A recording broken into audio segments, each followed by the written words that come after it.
ಆಳಂದ ವಿಧಾನಸಭಾ ಕ್ಷೇತ್ರದಲ್ಲಿ ಮತಗಳ್ಳತನ ಆರೋಪ ಏನ್ ಕೇಳಿಬಂದಿತ್ತು. ಕಲಬುರಗಿಯಲ್ಲಿ ಎಸ್ಐಟಿ ಅಧಿಕಾರಿಗಳು ದಾಳಿ ಮಾಡಿದ್ದಾರೆ. ಇದಕ್ಕೆ ಸಂಬಂಧಪಟ್ಟ ಹಾಗೆ ಪರಿಶೀಲನೆ ಮಾಡಿದ್ದಾರೆ. ಬಿಜೆಪಿ ಮಾಜಿ ಶಾಸಕ ಸುಭಾಷ್ ಗುತ್ತೇದಾರ್ ಮನೆ ಮೇಲೆ ದಾಳಿಯನ್ನ ಮಾಡಿದ್ದಾರೆ. ಕಲಬುರಗಿ ನಗರದ 3-4 ಕಡೆ ಎಸ್ಐಟಿ ಅಧಿಕಾರಿಗಳು ಪರಿಶೀಲನೆ ಮಾಡ್ತಾ ಇದ್ದಾರೆ. ಬಿಗಿ ಪೊಲೀಸ್ ಬಂದೋಬಸ್ತ್ನಲ್ಲಿ ಅಧಿಕಾರಿಗಳು ಪರಿಶೀಲಿಸ್ತಾ ಇದ್ದಾರೆ. 100 ಸಿಬ್ಬಂದಿ ಇದ್ದಾರೆ. ಕೆಎಸ್ಆರ್ಪಿ ತುಕಡಿ ಇದೆ. ಡಿಆರ್ ಭದ್ರತೆಯನ್ನ ಕೂಡ ನಿಯೋಜನೆ ಮಾಡಲಾಗಿದೆ. ಆಳಂದ ವಿಧಾನಸಭಾ ಕ್ಷೇತ್ರದಲ್ಲಿ ಮತಗಳ್ಳತನ ಆಗಿದೆ ಅನ್ನುವಂತ ಗಂಭೀರ ಆರೋಪ ಕೇಳಿಬಂತು. ಅದಾದ ನಂತರದಲ್ಲಿ ಇವತ್ತು ಆಗ್ತಾ ಇರುವಂತಹ ಬೆಳವಣಿಗೆ, ಕಲಬುರಗಿಯಲ್ಲಿ ಎಸ್ಐಟಿ ಅಧಿಕಾರಿಗಳು ದಾಳಿಯನ್ನ ಮಾಡಿದ್ದಾರೆ. ಇದರ ತನಿಖೆಗೆ ಒಂದು ಎಸ್ಐಟಿ ಫಾರ್ಮ್ ಆಗಿತ್ತು. ಇದೀಗ ಅಧಿಕಾರಿಗಳು ಸ್ಥಳಕ್ಕೆ ಹೋಗಿದ್ದಾರೆ, ಪರಿಶೀಲನೆ ನಡೆಸ್ತಾ ಇದ್ದಾರೆ. ಬಿಜೆಪಿ ಮಾಜಿ ಶಾಸಕ ಸುಭಾಷ್ ಗುತ್ತೇದಾರ್ ಮನೆ ಮೇಲೆ ದಾಳಿಯನ್ನ ಮಾಡಿದ್ದಾರೆ. ಕಲಬುರಗಿ ನಗರದ 3-4 ಕಡೆ ಪರಿಶೀಲನೆ ಕೂಡ ಮಾಡ್ತಾ ಇದ್ದಾರೆ ಎಸ್ಐಟಿ ಅಧಿಕಾರಿಗಳು. ಬಿಗಿ ಪೊಲೀಸ್ ಬಂದೋಬಸ್ತ್ ಇದೆ. ನೀವು ಗಮನಿಸಬಹುದು ದೃಶ್ಯದಲ್ಲಿ ಅಧಿಕಾರಿಗಳು ಕೂಡ ಇದ್ದಾರೆ.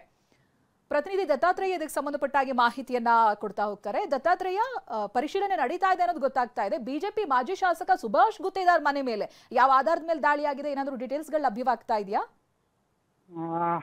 ಚೈತ್ರ, ನಿಜಕ್ಕೂ ಸದ್ಯ ಏನಂತಾರೆ 3 ತಂಡಗಳೇನ ಅಂದ್ರೆ ಸಿಐಡಿ ಎಸ್ಐಟಿ ಟೀಮ್ ನಿಂದ ಸದ್ಯ ಕಲಬುರಗಿಯ 3 ಕಡೆ ದಾಳಿ ಆಗಿರ್ತಕ್ಕಂಥದ್ದು. ಸುಭಾಷ್ ಗುತ್ತೇದಾರ್ ಮತ್ತು ಅವರ ಪುತ್ರರ ಮನೆಗಳೇನಿದಾವೆ ಮತ್ತು ಓರ್ವ ಏನು ಸಿಎ ಇದ್ದಾರೆ ಅಂದ್ರೆ ಚಾರ್ಟರ್ಡ್ ಅಕೌಂಟೆಂಟ್ ಅವ್ರ ಮನೆ ಮೇಲೂ ಕೂಡ ಸದ್ಯ ಎಸ್ಐಟಿ ತಂಡ ದಾಳಿ ಮಾಡಿರ್ತಕ್ಕಂಥದ್ದು. ಇದು ಆಳಂದ ಮತಕ್ಷೇತ್ರದಲ್ಲಿ ನಡೆದಿದೆ ಅನ್ನಲಾದಂತ ಏನು ಮತಗಳ್ಳತನ ಇತ್ತು. ಆ ಮತಗಳ್ಳತನ ಸಂಬಂಧ ಖುದ್ದು ಆಳಂದ ಕಾಂಗ್ರೆಸ್ ಶಾಸಕ ಬಿ ಆರ್ ಪಾಟೀಲ್ ಎಫ್ಐಆರ್ ಅನ್ನ ದಾಖಲಿಸಿದ್ರು. ನಂತರ ಅದು ರಾಷ್ಟ್ರ ಮಟ್ಟದಲ್ಲಿ ದೊಡ್ಡ ಸುದ್ದಿಯಾಗಿತ್ತು. ಖುದ್ದು ರಾಹುಲ್ ಗಾಂಧಿ ಕೂಡ ಆ ಬಗ್ಗೆ ಆರೋಪವನ್ನ ಮಾಡಿದ್ರು. ಹೀಗಾಗಿ ಏನು ಅಂತಂದ್ರೆ ರಾಜ್ಯ ಸರ್ಕಾರ ತಕ್ಷಣವೇ ಏನು ಎಸ್ಐಟಿ ತಂಡವನ್ನ ರಚನೆ ಮಾಡಿತ್ತು.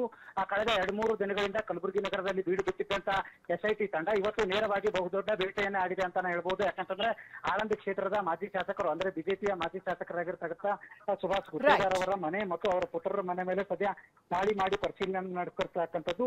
ಸುಮಾರು 100ಕ್ಕೂ ಹೆಚ್ಚು ಅಧಿಕಾರಿಗಳ ತಂಡ ಇಡೀ ಏನು ಅಂತಂದ್ರೆ ಸುಭಾಷ್ ಗುತ್ತೇದಾರ್ ಪುತ್ರ ಏನು ಹರ್ಷಾನಂದ್ ಗುತ್ತೇದಾರ್ ಇದ್ದಾರೆ ಅವರ ಮನೆ ಮೇಲೆ ಮತ್ತು ಅವ್ರಿಗೆ ಸಂಬಂಧಿಸಿದಂತ ಮನೆಗಳ ಮೇಲೂ ಕೂಡ ಸದ್ಯ ದಾಳಿಯನ್ನ ಮಾಡಿ ಪರಿಶೀಲನೆ ನಡೆಸ್ತಾ ಇದ್ದಾರೆ. ಯಾಕಂತಂದ್ರೆ ಕಳೆದ 2023ರ ವಿಧಾನಸಭೆ ಚುನಾವಣೆಯಲ್ಲಿ ಏನು ದಾಳಿಯಾಗಿತ್ತು, ಏನು ಮತಗಳ್ಳತನದ ಆರೋಪ ಕೇಳಿ ಬಂದಿತ್ತು, ಆ ಮತಗಳ್ಳತನ ಆರೋಪ ರಾಷ್ಟ್ರ ಮಟ್ಟದಲ್ಲಿ ದೊಡ್ಡ ಸುದ್ದಿಯಾಗಿತ್ತು. ಹೀಗಾಗಿ ಏನು ಅಂತಂದ್ರೆ ಎಸ್ಐಟಿ ತಂಡ ರಚನೆ ಆದ ನಂತರ ಸದ್ಯ ದೊಡ್ಡ ಬೇಟೆಯನ್ನ ಆಡಿದೆ ಅಂತಾನೆ ಹೇಳ್ಬೋದು. Chaitra, right. Thank you Dattatreya Patil ಮಾಹಿತಿಗಾಗಿ.